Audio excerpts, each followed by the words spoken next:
आज हम लोग बात करने वाले हैं कि हमारे देश के प्रधानमंत्री श्री नरेंद्र मोदी जी अगर विदेश दौरा किए हैं तो उससे हमें भारत को क्या फायदा हुआ। आज हम लोग बात करेंगे पीएम मोदी के विदेश दौरे से भारत को क्या मिला या भारत को क्या फायदा हुआ। पीएम मोदी 19 मई से लेकर के और 24 मई तक जो है 6 दिन कुल मिलाकर के विदेश का जो है दौरा किए हैं।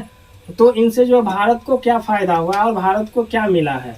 अक्सर जो है प्रधानमंत्री मोदी के ऊपर ये जो है बातें जो है विपक्षी दलों के द्वारा कहा जाता है कि ये सूट बूट की सरकार है, ये विदेश भ्रमण करने पर लगे होते हैं।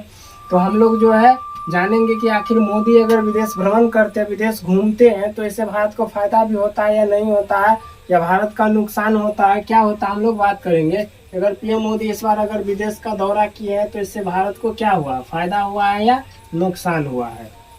तो चलिए शुरू करते हैं हम लोग पीएम मोदी के विदेश दौरे की खास बातों को और भारत के होने वाले फायदों का या उनसे जो नुकसान हुआ उसके बारे में हम लोग बात करते हैं। तो सबसे पहले पीएम मोदी जो विदेश गए हैं तो उन्होंने क्या किया कि G7 का जो मीटिंग था इसमें उन्होंने भाग लिया और इसमें हिस्सा लिया।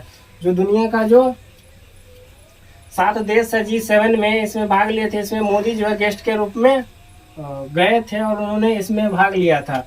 तो ये जो है अपने आप में बहुत गर्व की बात है कि G7 में शामिल होना और उसका गेस्ट बनना, ये जो किसी भी देश के लिए फख्र की बात है। और इससे उन देशों का क्या होता है, मनोबल हाई होता है और इस देश में जितने भी लोग हैं एक दूसरे की सहायता करने के लिए जो है संकल्प लेते हैं और वो जो है आपस में जो है वो लोग बैठक करते हैं और एक दूसरे का मदद करने की बात करते हैं। तो क्या है, ये तो फायदा ही तो है। अगर G7 में हमारे देश के प्रधानमंत्री जी गए और अगर वहाँ बैठक किए हैं और सभी देशों ने आपसी सहयोग की बात की है तो ये फायदा ही है।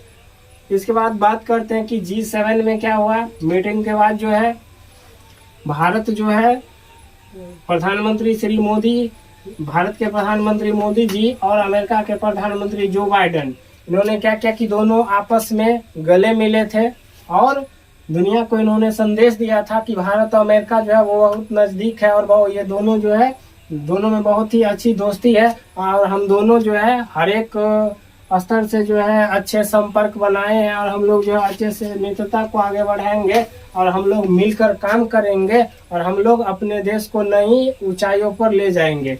तो इससे हमें ये फायदा मिला है कि जो बाइडेन ने नरेंद्र मोदी जी को गले मिले हैं और दोनों नेता आपस में बात किए हैं और दोनों नेता जो है व्यापार के बारे में बात हो या आंतरिक मामलों के बारे में बात हो, दोनों देश इन्होंने क्या क्या फैसला किया कि हम लोग जो है सही से अपने देश को आगे ले जाएंगे और एक दूसरे का मदद करेंगे। इसके बाद मोदी जी क्या किए हैं कि जापान गए और वहाँ के प्रधानमंत्री से मिले और जापान से भी दोस्ती को इन्होंने क्या किया है, मजबूत तो था ही और मजबूत किया है। और इससे जो भारत का जो सही समर्थन नहीं करते जो देश विश्व में, उन देशों पर इन्होंने दोनों देशों ने मिलकर क्या किया है, तो एक धावा बोला है कि हम लोग जो है एक है और हम लोगों में एकता है। तो उनसे क्या हुआ है कि जो भी देश हमारे ऊपर जो है नज़र गड़ाए हुआ है उन देशों को क्या मिला है, एक सबक मिला है कि भारत और जापान के बीच क्या है, अच्छी दोस्ती है। तो इससे जो है हमें बहुत ही फायदा ही मिला है। इसके बाद हम लोग बात करते हैं कि भारत के प्रधानमंत्री मोदी जी ने ऑस्ट्रेलिया के भी प्रधानमंत्री से इन्होंने क्या किया है, क्या 13 देशों के पीएम से मुलाकात की और साथ ही साथ 9 राष्ट्रपतियों से इन्होंने मिला है और सभी से लगभग जो है वो पॉजिटिव चीज ही निकल के आया है। हर जगह से हम लोगों को क्या हुआ है, पॉजिटिव चीज ही मिला है। अर्थात हम लोग ये कह ले कि जहाँ भी गए हैं वहाँ से हम लोगों की फायदा की भी बात हुई है, फायदा ही हम लोगों को होने वाला है, नुकसान का कोई ऐसा बात नहीं है। तो जब ये ऑस्ट्रेलिया गए और वहाँ के प्रधानमंत्री से मिले तो वहाँ पर भी भारत और ऑस्ट्रेलिया के बीच में व्यापार के बारे में, उद्योग के बारे में अच्छी से चर्चा हुई है।